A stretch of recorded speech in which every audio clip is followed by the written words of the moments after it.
Շնորհակալություն պարոն Խուդացյան ներկայացնելու համար ես մի քանի հարց ունեմ, որից մի մասը ճանապարհներին է վերաբերում, մի մասն էլ հանքարդյունաբերությանը, որտեղ դուք եք տալիս հանքարդյունաբերության թույլտվության լիցենզիաները։ Ճանապարհների մասով մի հարց խնդրանք առաջարկ։ Տեսեք, պարոն Խուդացյան, մենք հաճախ ճանապարհները կառուցում ենք, լավ հանձնում ենք սպասարկման, բայց հետո սպասարկման ժամանակ նկատում ենք տարբեր թերություններ։ Ես ուզում եմ հասկանալ ինչ մեխանիզմներ կան դա լավարկելու համար եւ արդյոք օրինակ մտածել եք նույն հանրության կողմից մասնակցության հարցը, ինչպես օրինակ Երևանի քաղաքապետարանն է իրականացնում իրենց այդ active citizen հավելվածով, որտեղ մենք ինքներս տեսնում ենք հաճախ ճանապարհներին ինչ որ խոչընդոտներ, հատկապես մանր, որոնք հնարավոր է շատ արագ շտկել, բայց տենց ամիսներով իրանք մնում են,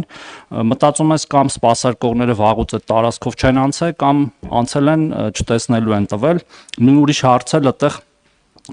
սատկած կենդանիների հարցն է, երբ որ կիլոմետրը մեկ մի հատ շուն,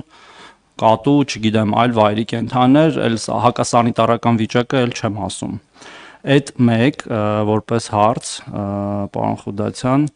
սպասարկման մասով մի հատ ենթահարց, որը ես այդտեղ արդեն երևի 4-րդ տարին է տալիս եմ, բայց տենց էլ չգիտեմ, պատասխանը դրական երբ եմ ստանալու, երբ ենք դադարելու ներկել ճանապարհները բաժանող բետոնները, որը անիմաստ ծախս է եւ աշխարհում գրեթե ոչ միտեղ չի իրականացվում, այլ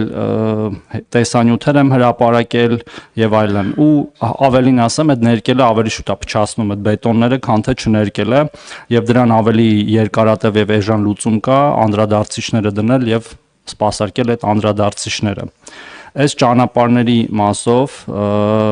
եւ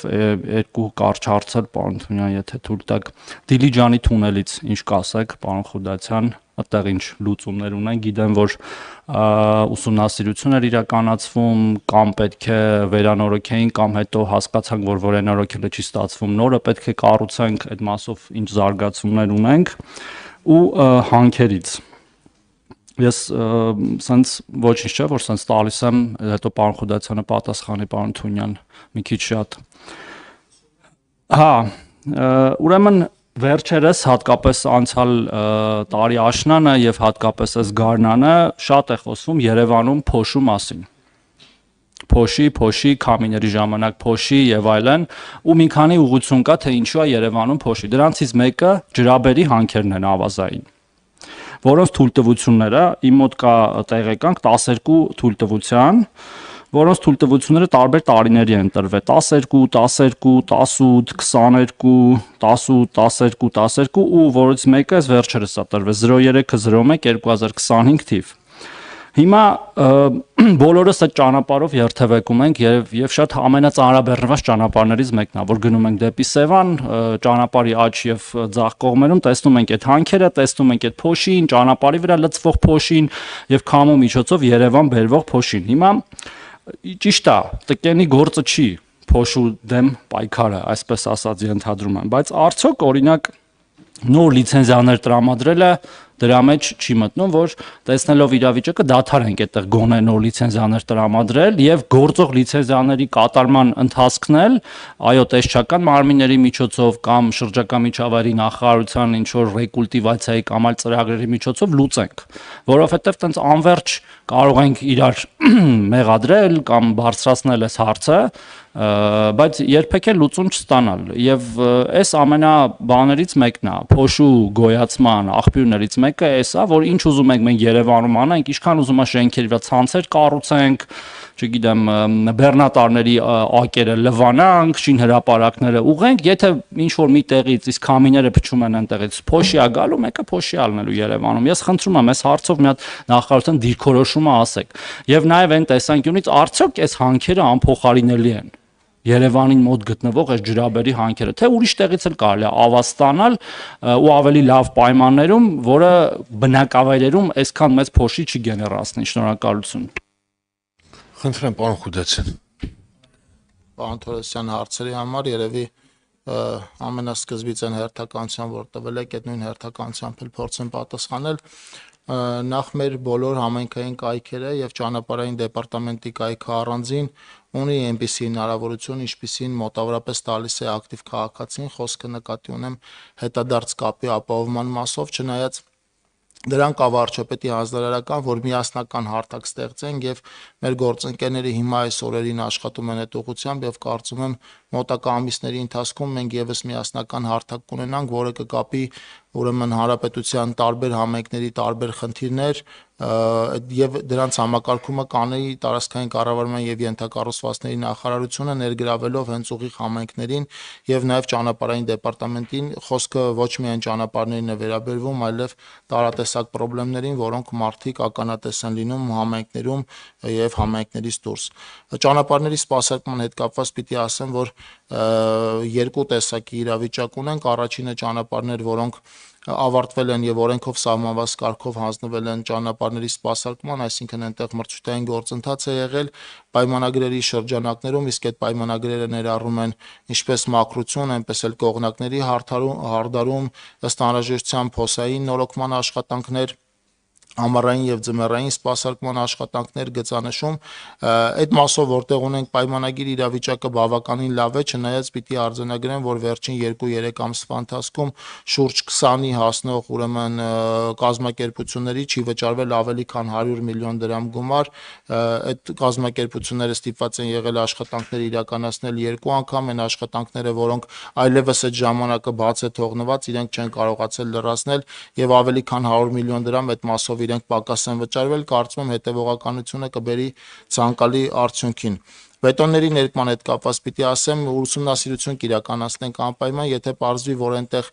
միայն տեսքով է պայմանավորված եւ անվտանգության որևէ կոմպոնենտ չկա, կքննարկենք նաեւ այդտեղ ներկում չիրականացնելու տարբերակը, ելի եմ ասում եմ պարագայում, երբ որ պարզվի, որ դա անվտանգության հետ կապված հարց չի, այլ ավելի շատ տեսքի հետ կապված հարց է։ Դիլիջանի թունելի մասով պիտի ասեմ,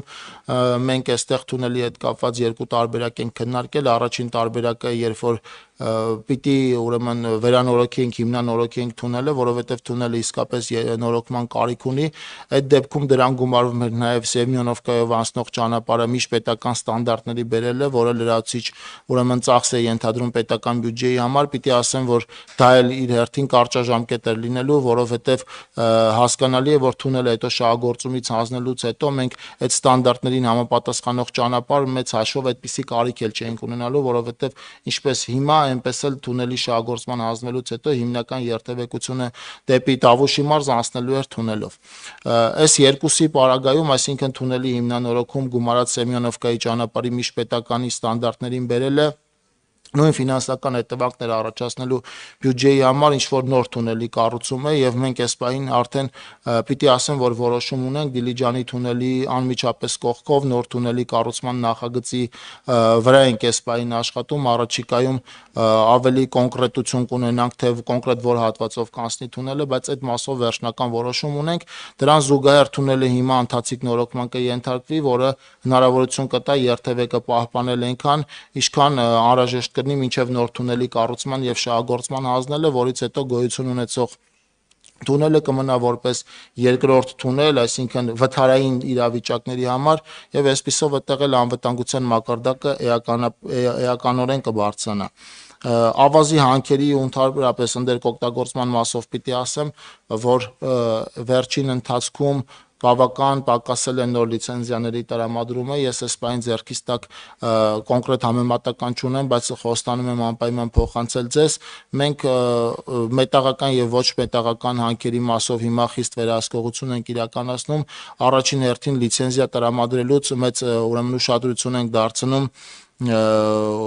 ռեկուլտիվացիայի ծրագրին, այսինքն եւ դրա հետագա պահպանմանը։ Պիտի ասեմ, որ ավազի հետ կապված այո, այդպիսի մտահոգություն կա, բայց մտահոգությունը